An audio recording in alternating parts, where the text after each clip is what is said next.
ಅಲ್ಲ, ಈ ಉಲೇಮಾಗಳು ಅಂದರೆ ಯಾರು? ಉಲೇಮಾಗಳು ಸಿಡಿದೆದ್ದಿದ್ದಾರೆ ಅಂತ ಭಾಳ ದೊಡ್ಡ ಸುದ್ದಿ. ದಿನಾ ಬೆಳಗ್ಗೆ ಅದೇ ಸುದ್ದಿ. ಈಗ ಅವ್ರು ಕೂತ್ಕೊಂಡು ಪ್ರೆಸ್ ಮೀಟ್ ಮಾಡೋದು, ಈ ಕಡೆ ಟಿ ವಿಯಲ್ಲಿ ಹಾಕೋದು. ಯಾರು ಈ ಉಲೇಮಾಗಳು ಅಂದರೆ? ಯಾರು ಇವರು? ಇವ್ರ ಕೆಲಸ ಏನು? ಇವ್ರು ಮಾಡಬೇಕಾಗಿರೋದೇನು, ಮಾಡ್ತಿರೋದೇನು? ಈಗ ಉಲೇಮಾಗಳು ಸಿಡಿದೆದ್ದಿದ್ದಾರೆ ಅನ್ನೋಕ್ಕೆ ಅವರೇನು ಬಾಂಬಾ? ಅವರಿಲ್ಲಿ ಸಿಡಿದೆದ್ದ ಕೂಡಲೇ ಅಲ್ಲಿ ದಿಲ್ಲಿಯಲ್ಲಿ ಹೈಕಮಾಂಡ್ ಕಂಪಿಸಿದೆ, ಭೂಕಂಪ ಆಗಿದೆ ಅಂತಾರಲ್ಲ, ಏನು ಅದೇನು ಸುನಾಮಿನ? ಏನು ಇವರ ಬೇಸಿಕ್ ಡ್ಯೂಟಿ ಏನು? ರಾಜಕೀಯದ ಬಗ್ಗೆ ಮಾತಾಡೋದೇ ಇವ್ರ ಕೆಲಸನಾ? ರಾಜಕೀಯ ನಾಯಕರ ಪರವಾಗಿ ತುತ್ತೂರಿ ಆಗೋದೇ ಇವರ ಡ್ಯೂಟಿನಾ? ಈಗ ಕಾಂಗ್ರೆಸ್ಸಿಗೆ ಭಾಳ ಡ್ಯಾಮೇಜ್ ಆಗ್ತಾ ಇದೆ ಉಲೇಮಾಗಳು ಮಾತಾಡ್ತಾ ಇರೋದ್ರಿಂದ ಅಂತ ದಿನಾ ಬೆಳಗ್ಗೆ ಟಿ ವಿಯಲ್ಲಿ ನೋಡ್ಕೊಂಡು ನಾವು ಮಾತಾಡ್ಕೊಂಡು ಹೋಗ್ತೀವಿ. ಆದರೆ ಈಗ ನೋಡಿ, ಸ್ವಾಮೀಜಿಗಳೇನಾದರೂ ರಾಜಕಾರಣದ ಬಗ್ಗೆ ಮಾತಾಡಿದ್ರೆ ನಾವೇನು ಮಾಡ್ತೀವಿ? ಸ್ವಾಮೀಜಿಗಳಿಗೆ ಯಾಕೆ ಬೇಕಪ್ಪ ಈ ರಾಜಕೀಯ ಅಂತ ನಾವೇ ಟೀಕೆ ಮಾಡ್ತೀವಿ. ಸರ್ವ ಸಂಘ ಪರಿತ್ಯಾಗಿಗಳಾಗಿರುವಂಥ ಸ್ವಾಮೀಜಿಗಳು, ಕಾವಿ ತೊಟ್ಟವರು, ಅವ್ರು ಯಾಕೆ ರಾಜಕೀಯಕ್ಕೆ ತಲೆ ಹಾಕಬೇಕು? ಅವ್ರು ಯಾಕೆ ರಾಜಕೀಯ ಮಾತಾಡಬೇಕು?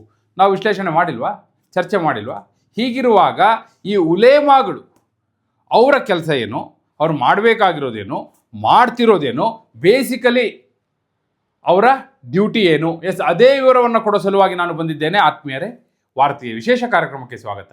ನಾನು ವೀರೇಂದ್ರ ಉಪ್ಪುಂದ. ನೋಡಿ, ಈ ಉಲೇಮಾ ಅನ್ನೋ ಪದ ಇದೆಯಲ್ಲ, ಇದು ಅರೇಬಿಕ್ ಪದ, ಮೂಲ ಅರೇಬಿಕ್. ಅಲ್ಲಿ ಅಲೀಮ್ ಅಂತ ಹೇಳ್ತಾರೆ. ಅರೇಬಿಕಲ್ಲಿ ಅಲೀಮ್ ಅನ್ನುವಂಥ ಪದ ಇದೆ, ಅಂದರೆ ಜ್ಞಾನಿ ಅಂತ. ಅಲೀಮ್ ಅಂದರೆ ಜ್ಞಾನಿ. ಅದೇ ಇಲ್ಲಿ ನಮ್ಮಲ್ಲಿ ಉಲೇಮಾ, ಅದರ ಅರ್ಥನು ಜ್ಞಾನಿ ಅಂತಲೇ. ಇವರು ಇಸ್ಲಾಂ ಧರ್ಮವನ್ನು ಅರೆದು ಕುಡಿದವರು ಅಂತ ಹೆಸರು ಪಡೆದಿದ್ದಾರೆ. ಇವರು ಇಸ್ಲಾಂ ಧರ್ಮವನ್ನು ಬೋಧನೆ ಮಾಡುವಂಥದ್ದು ಇವ್ರ ಕೆಲಸ. ಮದ್ರಸೆಗಳಲ್ಲಿ, ಮಸೀದಿಗಳಲ್ಲಿ, ಮಸ್ಜಿದ್ಗಳಲ್ಲಿ ಈ ಕುರಾನ್, ಹದೀಸ್, ಫಿಕ್ ಅಂದರೆ ಶರಿಯತ್ ಕಾನೂನುಗಳಿರುತ್ತಲ್ಲ, ಅದ್ರ ಬಗ್ಗೆ ಜ್ಞಾನವನ್ನು ಕೊಡುವಂಥದ್ದು, ಕುರಾನನ್ನು ವಿವರಿಸೋದು ಇವ್ರ ಕೆಲಸ ಏನು ಅಂತೇಳಿ, ಇವ್ರು ಮಾಡಬೇಕಾಗಿರೋದು ಏನು ಅನ್ನೋದು ಹೇಳ್ತಾ ಇದ್ದೀನಿ. ಇವರ ಪ್ರೈಮರಿ ಡ್ಯೂಟಿ ಏನಪ್ಪ ಅಂದರೆ ಜನರಿಗೆ ಇಸ್ಲಾಂ ಧರ್ಮದ ಬಗ್ಗೆ ಅರಿವು ಮೂಡಿಸುವಂಥದ್ದು ಇವರ ಬೇಸಿಕ್ ಡ್ಯೂಟಿ. ಅದ್ರ ಬಗ್ಗೆ ಶಿಕ್ಷಣ ನೀಡುವಂಥ ಕೆಲಸ ಇವರು ಮಾಡಬೇಕಾಗಿರೋದು. ಅದಕ್ಕಂತಲೇ ಇವರು ನಿಯುಕ್ತಿ ಆಗಿರ್ತಾರೆ ಉಲೇಮಾ ಅಂತ ಹೇಳಿ. ಈಗ ಹಾಫೀಸ್ ಅಂತಲೂ ಇರ್ತಾರೆ. ಅವರು ಕುರಾನ್ನ ಕಂಠಪಾಠ ಮಾಡ್ಕೊಂಡಂಥವ್ರು. ಅದೇ ಉಲೇಮಾ ಅಂದರೆ ಇಸ್ಲಾಂ ಧರ್ಮದಲ್ಲಿ ಅವ್ರು ಪಂಡಿತರು ಅನ್ನುವಂಥ ಅರ್ಥ ಇದೆ. ಜೊತೆಗೆ ಈಗ ಯಾವ್ದು ಸತ್ಯ, ಯಾವ್ದು ಸುಳ್ಳು, ಈಗ ಯಾವುದೋ ಒಂದು ಇಶ್ಯೂ ಬರುತ್ತಪ್ಪ, ಆಗ ನ್ಯಾಯ ತೀರ್ಮಾನ ಮಾಡುವ ಹಕ್ಕು ಕೂಡ ಇವರಿಗಿದೆ ಇಸ್ಲಾಂ ಧರ್ಮದಲ್ಲಿ, ಉಲೇಮಾ. ಈಗ ಫತ್ವಾ ಎಲ್ಲ ಹೊಡಿಸಿದ್ರು ಅಂತೆಲ್ಲ ನೀವು ಕೇಳ್ತಾ ಇರ್ತೀರಲ್ಲ. ಯಾರೋ ಟೆನ್ನಿಸ್ ಆಟಗಾರ್ತಿ ಒಬ್ಬರು ಶಾರ್ಟ್ಸ್ ಹಾಕೊಂಡು ಟೆನ್ನಿಸ್ ಆಡಿದ್ರು ಅಲ್ಲಿ ಫತ್ವಾ ಹೊಡಿಸಿದಂಥ ಘಟನೆಗಳೆಲ್ಲ ಹಿಂದೆ ನಡೆದಿದೆಯಲ್ಲ. ಯಾರೋ ಒಬ್ಬರು ಚಿತ್ರನಟಿಯ ವಿರುದ್ಧ ಫತ್ವಾ ಹೊಡಿಸಿದ್ದಿದೆಯಲ್ಲ. ಅಲ್ಲೆಲ್ಲ ಉಲೇಮಾಗಳ ಜವಾಬ್ದಾರಿ ನಿಯುಕ್ತಿ ಆಗಿರುತ್ತೆ.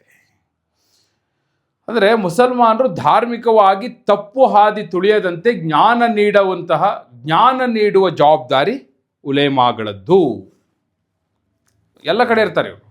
ಈಗ ಮಸೀದಿಗಳಲ್ಲಿ, ಮದ್ರಸೆಗಳಲ್ಲಿ ನೀವೆಲ್ಲ ಕಡೆ ನೋಡ್ಬೋದು. ಈಗ ಬೆಂಗಳೂರಲ್ಲೂ ಕೂಡ ಮಸೀದಿಗಳಲ್ಲಿ ಇದ್ದಾರೆ, ಮೈಸೂರಲ್ಲಿ ಇದ್ದಾರೆ, ಮಂಗಳೂರಲ್ಲಿ ಇದ್ದಾರೆ. ನೀವು ಕಲಬುರಗಿಗೆ ಹೋದರೆ ಅಲ್ಲಿ ಸಿಗ್ತಾರೆ. ಈ ರೀತಿ ಎಲ್ಲ ಕಡೆ ಇರ್ತಾರೆ ಅವರು. ಮತ್ತು ಒಂದೇ ಪಂಥ ಅಲ್ಲ, ಸುನ್ನಿ ಮತ್ತು ಶಿಯಾ ಎರಡೂ ಪಂಥದಲ್ಲೂ ಉಲೇಮಾಗಳು ಅಂತ ಇದ್ದಾರೆ.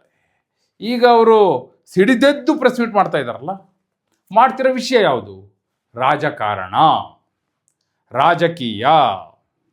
ಜಮೀರ್ ಅವರ ಧ್ವನಿಯಾಗಿ, ನಜೀರ್ ಅವರ ಧ್ವನಿಯಾಗಿ, ಜಬ್ಬಾರ್ ಅವರ ಧ್ವನಿಯಾಗಿ ಅವರಿಗೆಲ್ಲ ಅನ್ಯಾಯ ಆಗ್ತಾ ಇದೆ. ಮುಸಲ್ಮಾನರು 92% ಓಟ್ ಕೊಟ್ಟರು ಕಳೆದ 2023 ಚುನಾವಣೆಯಲ್ಲಿ. ಆದರೆ ಮುಸಲ್ಮಾನರಿಗೆ ಬರೀ ಚಾಕ್ಲೇಟ್ ಕೊಡ್ತು ಕಾಂಗ್ರೆಸ್. ಅವರ ಪ್ರೆಸ್ ಮೀಟಲ್ಲಿ ಬಂದಿರುವಂಥ ವಿಚಾರಗಳನ್ನ ಹೇಳ್ತಾ ಇದ್ದೀನಿ. ಪ್ರೆಸ್ ಮೀಟಲ್ಲಿ ಅಧಿಕೃತವಾಗಿ ಪ್ರಸ್ತಾಪ ಆಗಿರುವಂಥ ವಿಚಾರಗಳನ್ನೇ ನಾನು ಹೇಳ್ತಿರುವಂಥದ್ದು. ಆ ವಿಡಿಯೋಗಳು ಕೂಡ ಇದೆ. ಹೀಗೆ ದಿನ ಬೆಳಗ್ಗೆ ಇದ್ದರೆ ರಾಜಕೀಯ ಭಾಷಣ ಮಾಡ್ತಾ ಇದ್ದಾರಲ್ಲ ಇವರು. ಇದು ಸರಿನಾ? ಹಾಗಾದರೆ ಈಗ ಸ್ವಾಮೀಜಿಗಳು ರಾಜಕಾರಣ ಮಾತಾಡಿದ್ರೆ ತಪ್ಪು, ಸ್ವಾಮೀಜಿಗಳು ರಾಜಕೀಯದಲ್ಲಿ ತಲೆ ಹಾಕಿದ್ರೆ ತಪ್ಪು. ಆದರೆ ಉಲೇಮಾಗಳು ರಾಜಕೀಯ ಮಾತಾಡಿದ್ರೆ, ಉಲೇಮಾಗಳು ರಾಜಕೀಯ ಸುದ್ದಿಗೋಷ್ಠಿಯನ್ನು ಮಾಡಿದ್ರೆ, ಉಲೇಮಾಗಳು ರಾಜಕೀಯಕ್ಕೆ ತಲೆ ಹಾಕಿದ್ರೆ ತಪ್ಪಲ್ವಾ? ಹಾಗಾದರೆ ಅಲ್ವಾ? ಅವರಿಗೂ ಒಂದು ನೈತಿಕತೆಯ ಚೌಕಟ್ಟು ಅಂತ ಇರೋದಿಲ್ವಾ? ಹಾಗಾದರೆ ಯಾರು ಪ್ರಶ್ನೆ ಮಾಡೋ ಹಾಗೆ ಇಲ್ವಾ? ಯಾರು ಯಾಕೆ ಪ್ರಶ್ನೆ ಮಾಡ್ತಾ ಇಲ್ಲ ಅಲ್ವಾ? ಸ್ವಾಮೀಜಿಗಳಾದರೆ ಪ್ರಶ್ನೆ ಮಾಡುವವರು ಯಾಕೆ ಉಲೇಮಾಗಳದ್ದು ಬರೀ ಸುದ್ದಿ ಮಾಡ್ತಾರೆ? ಯಾಕೆ ಪ್ರಶ್ನೆ ಮಾಡೋದಿಲ್ಲ? ಯೋಚನೆ ಮಾಡಬೇಕಾದಂಥ ವಿಚಾರ.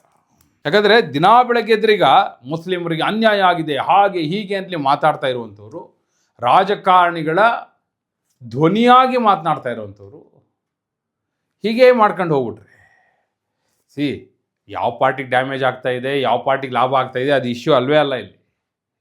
ಇಲ್ಲಿ ಯಾರ ಕೆಲಸ ಏನು, ಯಾರ ಜವಾಬ್ದಾರಿ ಏನು, ಯಾವುದು ನೈತಿಕತೆ ನೆಲೆಗಟ್ಟು ಮತ್ತು ಮಾಡ್ತಿರೋದೇನು, ಹೀಗೆ ಮಾಡ್ಕೊಂಡು ಹೋಗೋದಾ? ಇದು ಎಲ್ರಿಗೂ ಅನ್ವಯ ಆಗುತ್ತಾ? ಈ ಪ್ರಶ್ನೆಗಳಿದೆ. ಅದು ಜನ ಚರ್ಚೆ ಮಾಡ್ತಾ ಇರುವಂಥ ವಿಚಾರ. ಅದು ಅಂದರೆ ರಾಜಕಾರಣವನ್ನು ಎಲ್ಲಿಗೆ ತಂದು ನಿಲ್ಲಿಸಿದ್ದಾರೆ, ಯಾರ್ಯಾರನ್ನ ಹೇಗೆ ಬೇಕಾದರೂ ಹೇಗೆಲ್ಲ ಉಪಯೋಗಿಸ್ಕೊಳ್ತಾರೆ ಅನ್ನೋದಕ್ಕೆ ಇದು ಸಾಕ್ಷಿ. ನೀವು ನೆನಪಿರ್ಬೋದು, ಆಲ್ಮೋಸ್ಟ್ 1 year ಬ್ಯಾಕ್ ಕೆಲವು ಸ್ವಾಮೀಜಿಗಳ ಬಾಯಲ್ಲಿ ಹೇಳಿಸಿದ್ರು, DK ಶಿವಕುಮಾರ್ ಮುಖ್ಯಮಂತ್ರಿ ಆಗಬೇಕು ಅನ್ನುವಂಥ ಹೇಳಿಕೆಯನ್ನು ಕೆಲ ಸ್ವಾಮೀಜಿಗಳ ಬಾಯಲ್ಲಿ ಹೇಳ್ತಿದ್ರು. ಆಗಲೂ ನಾವು ಅದನ್ನು ಟೀಕಿಸಿದ್ವಿ, ತಪ್ಪಿದು. ಸ್ವಾಮೀಜಿಗಳಲ್ಲ, ಅವ್ರು ಮುಖ್ಯಮಂತ್ರಿ ಆಗಬೇಕು, ಇವ್ರು ಮುಖ್ಯಮಂತ್ರಿ ಆಗಬೇಕು, ಅವ್ರು ಸಚಿವ ಆಗಬೇಕು, ಇವರು ಸಚಿವ ಆಗಬೇಕು, ರಾಜಕಾರಣ ಹಿಂಗಾಗಬೇಕು, ಸಚಿವ ಸಂಪುಟದಲ್ಲಿ ಇವ್ರು ಇರಬೇಕು, ಅವ್ರು ಇರಬಾರ್ದು, ರಾಜಕೀಯ ಹೆಂಗೆ ನಡಿಬೇಕು ಅನ್ನುವಂಥ ರಾಜಕೀಯ ಬೋಧನೆ ಅವರ ಕೆಲಸ ಅಲ್ಲ. ಹಾಗೆ ಉಲೇಮಾಗಳ ಕೆಲಸವೂ ಕೂಡ ರಾಜಕೀಯ ಬೋಧನೆ ಅಲ್ಲ. ಅವರು ಧರ್ಮವನ್ನು ಬೋಧಿಸಲಿಕ್ಕೆ ನಿಯುಕ್ತಿ ಆಗಿರುವಂಥವ್ರು, ಧರ್ಮ ಬೋಧನೆ ಅವರ ಕೆಲಸ. ಅದು ಬಿಟ್ಟು ಹಿಂಗೆ ರಾಜಕೀಯ ಮಾತಾಡ್ತಾ ಕೂತ್ಬಿಟ್ರೆ, ಅದನ್ನು ನೋಡ್ಕೊಂಡು ಎಲ್ಲರೂ ಕೂಡ ಬರೀ ಸುದ್ದಿ ಮಾಡ್ತಾ ನಿಂತುಬಿಟ್ರೆ ಹೇಳೋರು ಯಾರು? ಬೆಕ್ಕಿನ ಕೊರಳಿಗೆ ಗಂಟೆ ಕಟ್ಟೋರು ಯಾರು ಸ್ವಾಮಿ? ಆ ಪ್ರಶ್ನೆ ಇರುವಂಥದ್ದು. ಇಲ್ಲಾಂದರೆ ಹಿಂಗೇ ನಡ್ಕೊಂಡು ಹೋಗ್ತಾ ಇರೋದು ಅಂತ ಆಗ್ಬಿಟ್ರೆ ಏನು ಉಳಿಯುತ್ತೆ? ಸೊ ಆ ದೃಷ್ಟಿಯಿಂದ ನೋಡಬೇಕಾಗುತ್ತೆ ಅಲ್ವಾ? ಈಗ ಸ್ವಾಮೀಜಿಗಳು ರಾಜಕೀಯಕ್ಕೆ ತಲೆ ಹಾಕಿದಾಗ ತಪ್ಪು ಅಂತ ಟೀಕಿಸಿದವರು, ಈಗ ಉಲೇಮಾಗಳು ರಾಜಕೀಯದ ಸುದ್ದಿಗೋಷ್ಠಿಯನ್ನು ಮಾಡುವಾಗ, ರಾಜಕೀಯ ಹೇಳಿಕೆಗಳನ್ನ ಕೊಡುವಾಗ, ರಾಜಕಾರಣಿಗಳ ಪರವಾಗಿ ಲಾಬಿ ಮಾಡುವಾಗ ಅದನ್ನು ಕೂಡ ಪ್ರಶ್ನೆ ಮಾಡಬೇಕಾದ ಕರ್ತವ್ಯ ಹೌದು ಅಲ್ಲ? ಉಲೇಮಾಗಳು ಮಾಡ್ತಾ ಇರುವಂಥದ್ದು, ರಾಜಕೀಯ ನಾಯಕರ ಧ್ವನಿಯಾಗಿ ಮಾತಾಡ್ತಾ ಇರುವಂಥದ್ದು, ರಾಜಕೀಯಕ್ಕೆ ತಲೆ ಹಾಕ್ತಿರುವಂಥದ್ದು ಸರಿಯೇ? ಅವರಿಗೆ, ಅವರ ಮಾತಿಗೆ ಹೈಕಮಾಂಡ್ ಬೆದರಿರುವಂಥದ್ದು ನೋಡಿ. ಅವರಿಗೆ ಅಂತ ಅನಿವಾರ್ಯತೆ ಅಂತ ಕಾಂಗ್ರೆಸ್ ಹೈಕಮಾಂಡ್ನ ಪರಿಸ್ಥಿತಿ ನೀವು ಯೋಚನೆ ಮಾಡಿ. ಅವರು ಅಲ್ಲಾಡೋಗ್ಬಿಟ್ಟಿದ್ದಾರಂತೆ ಇದಕ್ಕೆ. ಅಯ್ಯೋ, ಬೇರೆ ಬೇರೆ ರಾಜ್ಯಗಳಲ್ಲಿ ಚುನಾವಣೆ, ಅಲ್ಲಿ ಏನಾಗುತ್ತೇನೋ, ಮುಸಲ್ಮಾನ್ ಮತದಾರರ ಮೇಲೆ ಯಾವ ರೀತಿ ಪ್ರಭಾವ ಬೀರುತ್ತೇನೋ, ಪರಿಣಾಮ ಬೀರುತ್ತೆ ಏನೋ, ಏನಾಗುತ್ತೆ ಏನೋ, ಅಲ್ಲಾಡೋಗ್ಬಿಟ್ಟಿದ್ದಾರಂತೆ. ಮತ್ತು ಈಗ 2028 ಚಿಂತೆ ಇದೆ ಅವರಿಗೆ, ಬಟ್ ಈಗ ತಕ್ಷಣ ಚಿಂತೆ ಅದು. ಸೊ ಹೀಗಿರುವಾಗ ಉಲೇಮಾಗಳ ಈ ನಡೆ ಸರಿಯೇ ತಪ್ಪೇ? ಸ್ವಾಮೀಜಿಗಳು ಮಾಡಿದ್ರೆ ತಪ್ಪು, ಉಲೇಮಾಗಳು ಮಾಡಿದ್ರೆ ಸರಿ ಅನ್ನುವಂತಹ ನಿಲುವು ಸರಿ? ಏನು ಹೇಳ್ತೀರಿ? ಪ್ರಶ್ನೆ ಮಾಡಬೇಕಾದಂಥ ಜವಾಬ್ದಾರಿ ಯಾವುದು? ನಿಮ್ಮ ಅಭಿಪ್ರಾಯವನ್ನು ಕಮೆಂಟ್ ಮೂಲಕ ತಿಳಿಸಿ. ಹಾಗೆ ನೀವಿನ್ನು ವಾರ್ತೆ ಚಾನಲ್ನ ಸಬ್ಸ್ಕ್ರೈಬ್ ಮಾಡಿಲ್ಲ ಅಂದರೆ ಈಗಲೇ ಸಬ್ಸ್ಕ್ರೈಬ್ ಮಾಡಿ. ಧನ್ಯವಾದ.